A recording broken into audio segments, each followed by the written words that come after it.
A muon is a subatomic particle that was discovered in 1936 by Carl Anderson and Seth Niedermeyer.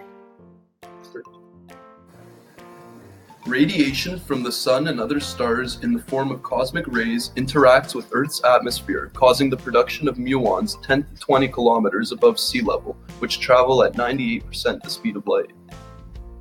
Muons are 200 times more massive than electrons. However, on average, they only live for 2.2 microseconds.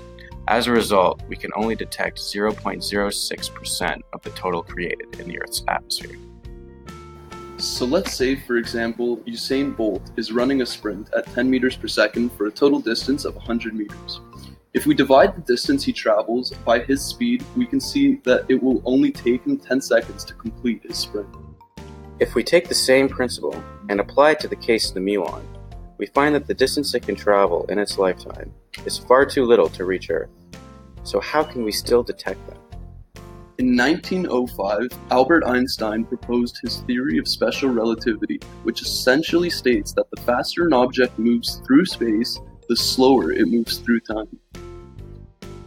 According to relativity, since the muon is traveling so fast in comparison to the ground, the time it has to reach Earth is much larger than 2.2 microseconds.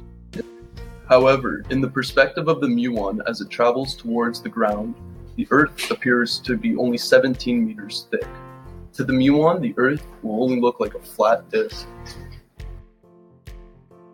More specifically, using the length contraction relationship of relativity, we can calculate that the distance muons actually have to travel is only 2 kilometers.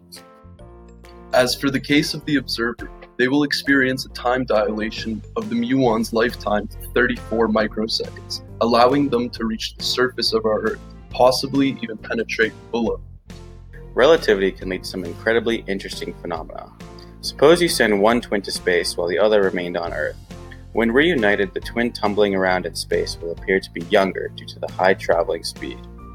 NASA recently observed this with Mark and Scott Kelly. So this leads to the question, what if a person is moving at the speed of light? Do they have an infinite amount of time? Can they go backwards in time? Created using Powtoon.